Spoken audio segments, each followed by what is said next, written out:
అందరికీ నమస్తే అండి. సో రాష్ట్రంలో సార్వత్రిక ఎన్నికలకు మ్యాక్సిమం ఇంకో 100 రోజుల టైం ఉంది. ఫిబ్రవరి 15 తర్వాత ఎనీ టైం ఎలక్షన్ కోడ్ రావచ్చు, షెడ్యూల్ రావచ్చు. ఎలక్షన్ షెడ్యూల్ వచ్చిన తర్వాత రాష్ట్రంలో చాలా మార్పులు ఉంటాయి. వీళ్ళు కూడా పార్టీ మారుతారా అని ఊహించనటువంటి నాయకులు పార్టీలు మారిపోతారు. ఇదేంటి ఈయన మొన్నటికి మొన్న చక్రం తిప్పాడు కదా సీఎంఓలో, ఈయన కూడా పార్టీ మారిపోయాడు ఏంటి అని అనుకుంటాం మనం. సో అటువంటి పేర్లు కూడా కొన్ని ఉన్నాయి పార్టీలు మారే జాబితాలో. సో ఇప్పుడు తాజాగా అంశం ఏంటంటే పెద్ద పెద్ద నాయకులు టీడీపీ జనసేనలోకి వెళ్ళడానికి సిద్ధంగా ఉన్నారు. ప్రస్తుతానికి బయటపడిన లెక్క ఏంటంటే పార్థసారథి గారు, కొలుసు పార్థసారథి గారు మాజీ మంత్రి, యాదవ్ సామాజిక వర్గానికి బీసీ సామాజిక వర్గానికి చెందిన నాయకుడు. పట్టుంది, రాష్ట్ర వ్యాప్తంగా తన సామాజిక వర్గంలో తనకు పట్టుంది, నియోజకవర్గంలో పట్టుంది, మంచి మాస్ ఇమేజ్ ఉన్న నాయకుడు, సబ్జెక్ట్ విషయ పరిజ్ఞానం ఉంది, అంతా కొంత రాజకీయ విలువలు కూడా పాటిస్తాడు ఆయన. సో ఆయన మొదటి వికెట్ బహుశా ఈ నెల 18 లేదా 21వ తేదీన చంద్రబాబు నాయుడు గారి సమక్షంలో తెలుగుదేశం పార్టీలో చేరబోతున్నారు. అలాగే కొనతాల రామకృష్ణ గారు మాజీ మంత్రి, ఉత్తరాంధ్ర జిల్లాల్లో అనకాపల్లి జిల్లాలో కీలక నాయకుడు, ఒక 3 నియోజకవర్గాలను ఇన్ఫ్లుయెన్స్ చేయగలడు, సొంతంగా ఓట్ బ్యాంక్ ఉంది, సొంత సామాజిక వర్గంలో బలం ఉంది, ముఖ్యంగా ఆ జిల్లాలో మంచి కీలక నాయకుడిగా ఉంటాడు. సో ఆయన కూడా జనసేన పార్టీలో చేరడానికి రెడీ అవుతున్నారు. ప్రస్తుతానికి సంప్రదింపుల చర్చలు జరుగుతున్నాయి. మేబీ ఒక 4-5 రోజుల్లో కంక్లూజన్కి వచ్చే అవకాశం ఉంది. ఆయన అనకాపల్లి సీటు ఆశిస్తున్నారు, ప్లస్ తన అనుచరుడికి ఒకడికి ఎమ్మెల్యే సీటు అడుగుతున్నారు, యలమంచిల ఎమ్మెల్యే సీటు. ఆ విషయంలో కాస్త డౌట్గా ఉంది, చర్చలు జరుగుతున్నాయి. మేబీ అంతా ఓకే అయితే ఆయన్ని తీసుకుంటారు.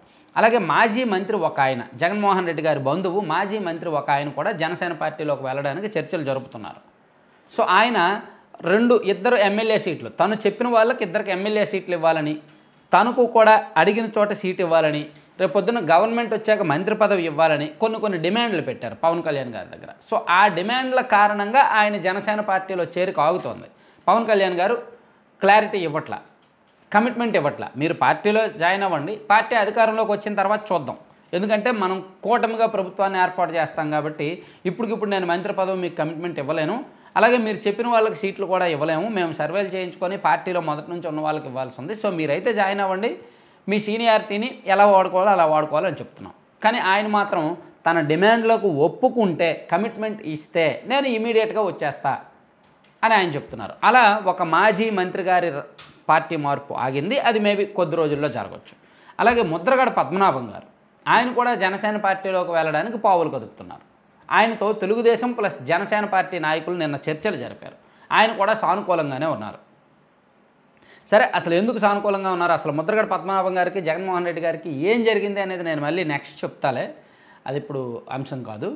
సో ఆయన కూడా జనసేన పార్టీలోకి వెళ్ళడానికి సిద్ధంగా ఉన్నారు. ఎందుకంటే కాపు సామాజిక వర్గం వాళ్ళందరూ కూడా కలిసి ఉంటే బాగుంటుంది, ఈ ఎన్నికల వరకు మన బలం మనం చూపిద్దాం, ఉభయ గోదావరి జిల్లాలను స్వీప్ చేయాలంటే ఏ ఒక్క నాయకుడు కూడా బయట ఉండడానికి వీల్లేదు అని మ్యాక్సిమం చాలామంది నాయకుల్ని జనసేన పార్టీలోకి లాగడానికైతే ట్రై చేస్తున్నారనమాట.